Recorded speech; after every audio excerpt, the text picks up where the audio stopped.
ভারতে রাতারাতি গায়েব 5,20,00,000 ভোটার। আর এর পেছনে কি রয়েছে কোনো নির্দিষ্ট সম্প্রদায়কে টার্গেট করার ছক? জাতিসংঘ কিন্তু সরাসরি ভারত সরকারের কাছে এই প্রশ্নই তুলেছে।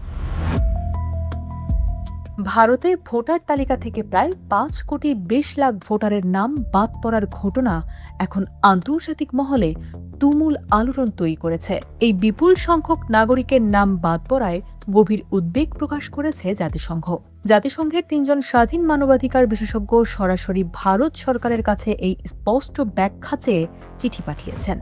তাদের প্রশ্ন, ভোটার তালিকা সংশোধনের এই বিশাল যোগকে কোনো নির্দিষ্ট সম্প্রদায়কে কি উদ্দেশ্য প্রণোদিতভাবে টার্গেট করা হয়েছে?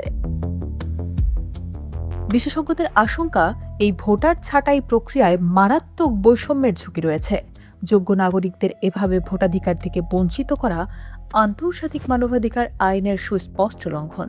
অভিযোগের আঙুল মূলত উঠেছে মুসলিম সম্প্রদায়ের দিকে।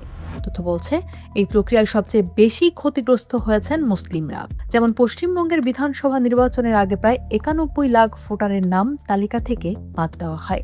এমনকি নন্দীগ্রামের মতো রাজনৈতিক সংবেদনশীল এলাকাগুলোতে মুসলিম ভোটারদের থেকে একটা বড় অংশকে তালিকা থেকে বাদ দেওয়ার গুরুতর অভিযোগ উঠেছে।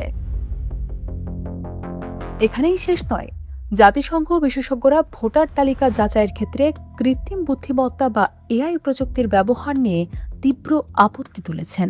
কোনো রকম নিরপেক্ষ নজরদারি ছাড়া এই ধরনের সংবেদনশীল কাজে প্রযুক্তির ব্যবহার বড় ধরনের ভুল ও পক্ষপাতিত্বের জন্ম দিতে পারে। পাশাপাশি ভারতের কিছু শীর্ষ সরকারি কর্মকর্তার বক্তব্য নিয়েও জাতিসংঘ উদ্বেগ প্রকাশ করেছে। কোনো রকম অকাঠ্য প্রমাণ ছাড়াই সাধারণ নাগরিকদের হুট করে বিদেশি বা অনুপ্রবেশকারী বলে চিহ্নিত করার এই বিপজ্জনক প্রবণতা মানুষের মৌলিক অধিকারকে ঝুঁকির মুখে ফেলছে। বিষয়টি শেষ পর্যন্ত ভারতের সুপ্রিম কোর্ট পর্যন্ত করায়।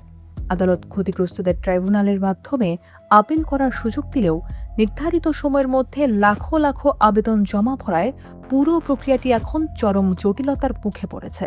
আন্তর্জাতিক নাগরিক ও রাজনৈতিক অধিকার বিষয়ক চুক্তি এর স্বাক্ষরকারী দেশ হিসেবে ভারতের দায়িত্ব সবার ভোটাধিকার ও সমতা নিশ্চিত করা।